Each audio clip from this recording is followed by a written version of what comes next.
एक बार आनंद भिक्षाटन के लिए एक नगर में पहुंचते हैं। बहुत देर चलने के बाद उन्हें तेज प्यास लग जाती है, जिसके कारण वो एक कुएं के पास जाते हैं, जहां पर कुछ स्त्रियां पानी भर रही होती हैं। वो उन स्त्रियों से कहते हैं कि कृपया आप हमें पानी पिला दें, क्योंकि हमें बहुत तेज प्यास लगी है। उनमें से एक स्त्री आनंद को पानी पिलाती है और वो स्त्री आनंद के रूप को देखकर पूरी तरह से मन मोहित हो जाती है। मन ही मन सोचती है कि यदि मुझे विवाह करना है तो इसी व्यक्ति से करना है, क्योंकि इतना सुंदर व्यक्ति मैंने आज तक नहीं देखा था। आनंद एक राजकुमार थे, जिसके वजह से उनकी सुंदरता स्वाभाविक थी। वो स्त्री मन में कई तरीके की योजना बनाती है कि किस तरह से मैं इस व्यक्ति से विवाह कर सकूं। आनंद वहां से जा ही रहा होता है कि वह स्त्री आनंद को अपने घर भोजन के लिए आमंत्रित करती है।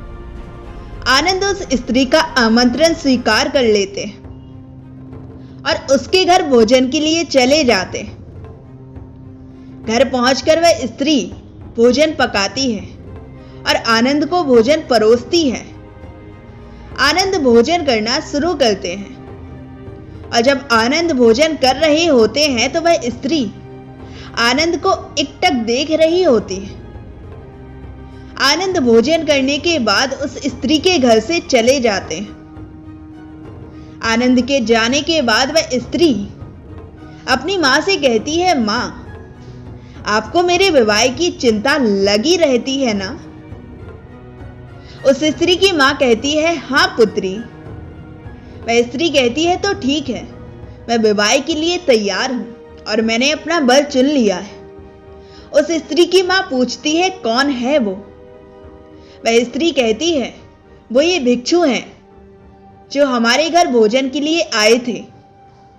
उस स्त्री की मां कहती है, पागल हो गई है तू? वह एक भिक्षु है और उन्होंने संसार को त्याग दिया है। वह स्त्री कहती है, तो क्या हुआ, मैं उन्हें पुनः संसारी बना दूंगी। उस स्त्री की मां कहती है, यह नहीं हो सकता। वह स्त्री कहती है, यदि तुम चाहो तो हो सकता है मां। तुम जादू टोना जानती हो ना, तो ऐसा कोई मंत्र फेरो कि वह भिक्षु मेरा हो जाए। और अगर तुम ऐसा नहीं कर सकती तो मेरा मरा हुआ मुझे देखने के लिए तैयार हो जाओ। उस स्त्री की मां कहती है, ठीक है, यदि तेरी यही जिद है तो तू ऐसा कर, उसे एक बार भोजन पर फिर बुला। मैं वशीकरण के दाने बना दूंगी, तो उसके भोजन में मिलाकर उसे खिला देना। फिर वह भिक्षु हमेशा के लिए तेरा हो जाएगा। अगले दिन फिर वह स्त्री आनंद को भोजन के लिए आमंत्रित करती है। आनंद उस स्त्री की बात मान लेता है और उसके घर जाकर भोजन ग्रहण करने लगता है। उस स्त्री ने पहले से ही भोजन में वशीकरण के दाने मिला रखे होते हैं, जिसके कारण आनंद बेसुध हो जाता है। आनंद के बेसुध होते ही वह स्त्री आनंद के साथ गंधर्व विवाह की तैयारी में लग जाती है। वहां बुद्ध के पास भिक्षाटन कर रहे सभी भिक्षु लौट आते हैं, परंतु आनंद नहीं लौटता।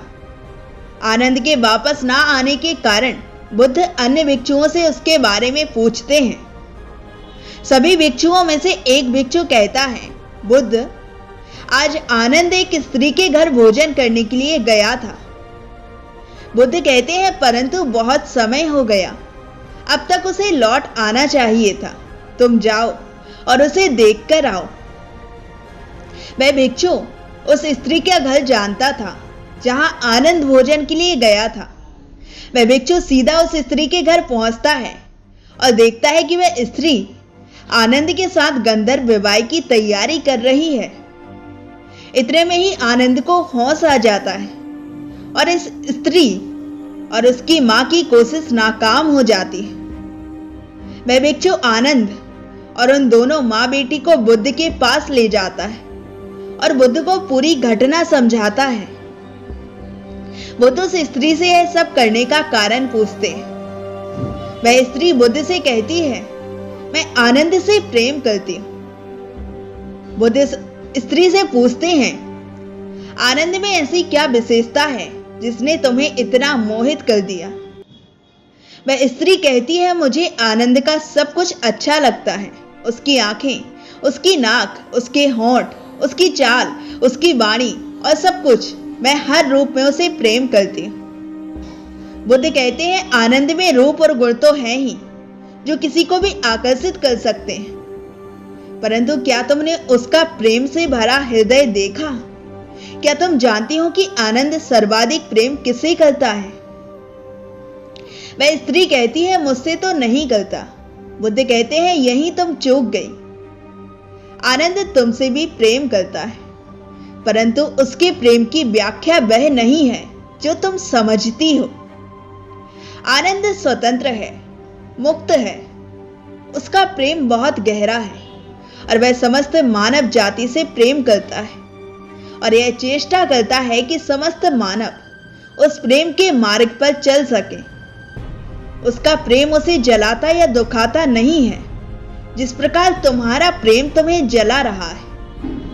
यदि तुम आनंद से सच्चा प्रेम करती हो तो तुम समझोगी और उसके प्रेम में कभी बाधक नहीं बनोगी। अभी तो उसके प्रेम को ऊंचाइयों तक ले जाने की चेष्टा करोगी। बुद्ध की बात सुन वह स्त्री रोने लगती है और बुद्ध से कहती है, मेरा प्रेम स्वार्थी था। आनंद को मैं अपने आप से बांधना चाहती थी। क्या मैं भी भिक्षु आनंद की तरह प्रेम कर सकती हूँ? और क्या आप मुझे सिखाएंगे ऐसा प्रेम जो निस्वार्थ हो, जो संपूर्ण मानव जाति के लिए हो? बुद्ध कहते हैं, अवश्य सिखाऊंगा। तो दोस्तों, आपने इस कहानी से क्या सीखा? हमें नीचे कमेंट बॉक्स में कमेंट करके जरूर बताएं। और अगर वीडियो पसंद आई हो तो इसे अपने दोस्तों के साथ साझा करना बिल्कुल ना भूलें। साथ ही अगर आपने अभी तक हमारे चैनल को सब्सक्राइब नहीं किया है तो चैनल को सब्सक्राइब करके बेल आइकन पर प्रेस करना बिल्कुल ना भूलें, ताकि आगे आने वाली कोई भी वीडियो आपसे मिस ना हो पाए। तो चलिए फिर मिलते हैं किसी और नई वीडियो के साथ, एक नई ऊर्जा के साथ, एक नई उमंग के साथ। तब तक के लिए हंसते रहिए, मुस्कुराते रहिए और खूबसूरती के साथ अपने जीवन को जीते रहिए। धन्यवाद।